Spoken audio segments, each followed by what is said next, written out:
Josh, for sure, service can dissolve the ego and bring you into the fullness of yourself.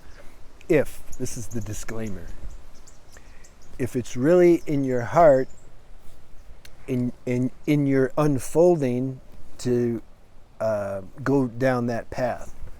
You see, if it's coming from the mind, because we think it's a good idea, we know what's best for the world and how to help the world, and so I'm going to go out and I'm going to go save the world, this Messiah complex. I met a few people like that.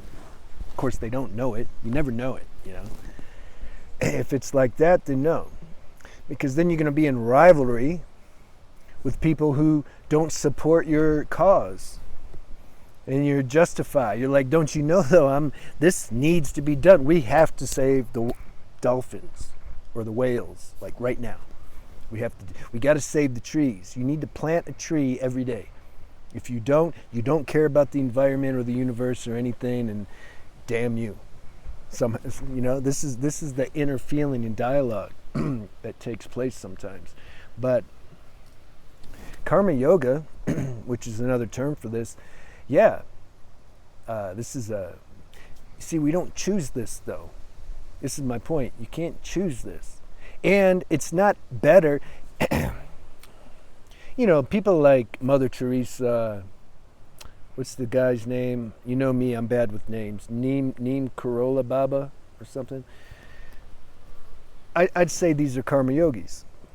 And they forget, they self-sacrifice, they forget their self by serving others. Mother Teresa was a real good example of that. But that's not any better or worse than, let's say, somebody who just sits in solitude for 10 years. And he's burning the ego through that way, you see? Now the mind, from someone who's doing service, that's coming from the mind though. No, what I'm saying is someone who's identified with doing service, because that's coming from their mind. They're not doing service because it's an organic unfolding. If it's coming from their mind, they're going to dismiss these other people who aren't in the service realm, who they're just doing more looking and more introspection, more solitude. There's a guy that went to Muji's, crashed his satsang in India once, and he brings this little boy up to the microphone. So this guy, he wrote the letter, pretends it like it's from the little boy, and then the little boy, he's writing the letter, and the little boy's like, can't you? I'm paraphrasing big time, but we're having a lot of trouble, and we don't have food, and we don't have money. Would you please help us? And he was saying that's from the little boy. But Muji, you can't. Someone who's awake to their self, you can't trip them up. You just can't. Muji's like, I'm not going to fall for that. He says, your whole attitude's wrong, You come in here, you're crashing my satsang, and bringing your projections and ideas in here. If it's in your heart to serve people, then go do that. And you'll attract those people who want to be part of that. God uses so many different vehicles. There's so many ways to serve, man. There's so many ways to serve. Millions. Which one's better, See, when we surrender our life, I'm going to make a video because surrender is like the most important principle. But it's not a conscious thing we can do. It's a subconscious act, this surrender. So then you can be like, well, how do I surrender? Yeah, we'll, get into that. But I'm saying surrender, this is the main key to everything. When we got to surrender, not just our dirt, not just our negative parts. We got to surrender our good intentions too, our noble ideas. We got to surrender everything. When we surrender everything, then the universe will use us as we're supposed to be used. That may include serving. It may not. Sometimes we can serve just sitting out here in nature. If somebody just sat here for 10 years, but they're vibing, meaning they're aware of their true nature, those currents are getting sent out everywhere. So they're also helping. The mind cannot understand this or judge this. But if we surrender, we're guaranteed that we are going to be living in, you can say, our highest destiny in Dharma. If we're supposed to serve, it'll tell us how to serve. And it will tell us in which form, which way to serve. The reason service, the reason that, what's awakening? Dissolution of this tight identity with ego. Ego's individuality, autonomous existence.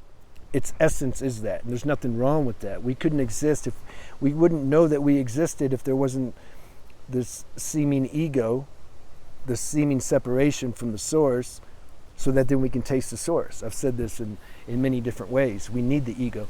But what happens, it gets tainted. It becomes very selfish and self-centered. It becomes all about me, me, me. So when we serve, we're forgetting about ourselves. We're focused on something else other than ourselves. When we're not here, when we're absent of thinking about ourselves and the ego all the time, all of a sudden there's a presence of you can say a higher power or a serenity. That's automatic. The St. Francis prayer says it's by self-forgetting that one finds. That's a good prayer. You got to look at that on Google. It's better to comfort rather than be comforted. Better to understand rather than to be understood. It's the total opposite of how the ego operates.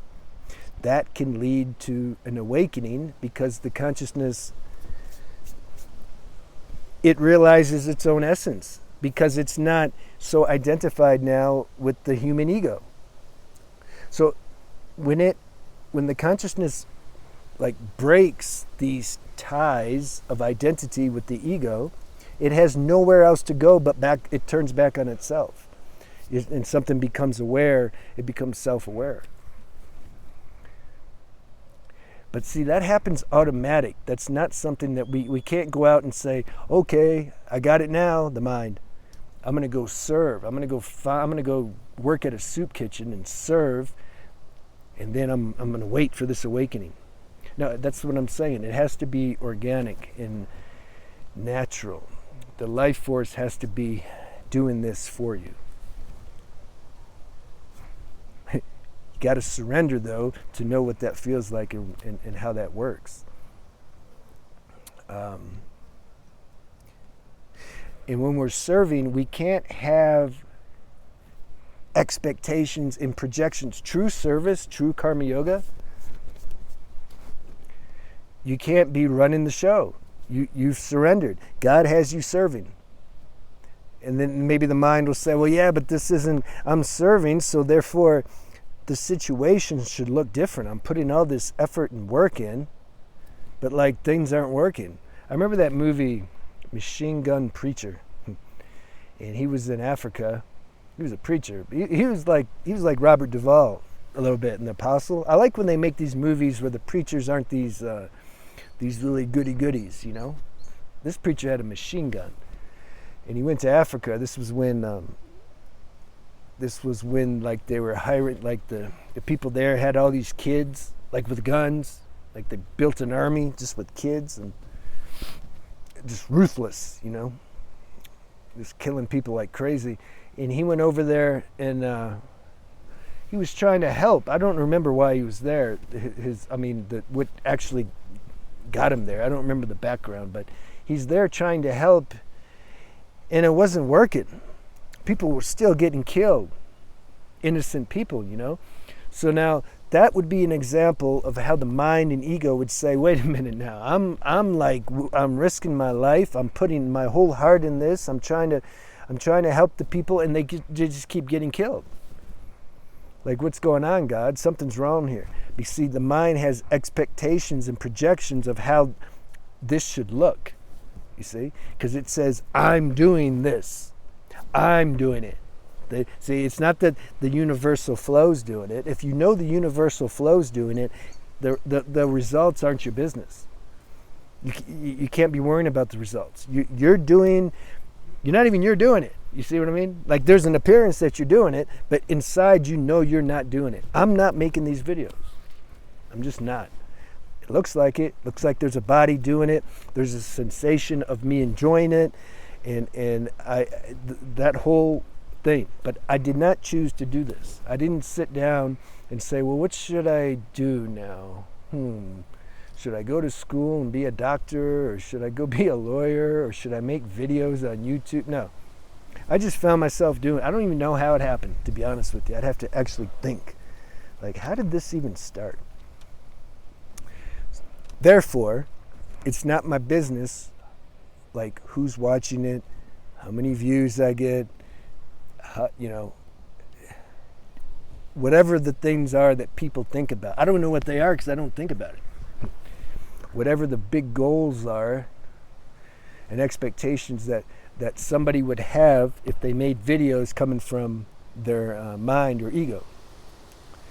Because the mind and ego has a long list of stuff it wants, it needs, and wants to make happen. I don't have that. And it's a burden to have that. But how do you come into that? How do you not be so involved with your so-called life? You got to realize that there's not really a you living this life. Okay, how do you do that? Well, you can't do that because you're the problem. Okay, how do I see that? Well, you can't see that because that thing can't see those things. You see what I mean? We can keep going in circles. Now, I'm doing it for fun. Like, I'm not just trying to be clever. You can feel energetically like I'm having fun here, but I'm also talking truth. So we're gonna get into that in the next video, because that's a separate video. How to surrender? How does this individual me surrender? Because it can't surrender. It's like how do you turn off your self-preservation instinct? How does the human being turn that off? You can't. That's deep downloaded software. You can't turn that off. That's like core stuff. Well, what do you do? How is it then that there's some yogis who can meditate, they switch off their breath, they switch off their heart? You've just transcended the self-preservation instinct if you're doing that. Well, they didn't do it. You see? That's the whole thing. The universe is doing everything, but somehow this human identity has to dissolve enough to where it keeps a little bit. There's still some ego, otherwise it wouldn't realize this stuff. You see? You need some kind of autonomous, separate individual self to realize this. But it gets dissolved enough to where it doesn't interfere with this realization. This is the true purpose of a spiritual practice. This is what we're trying to talk about here too. All right, have a good day.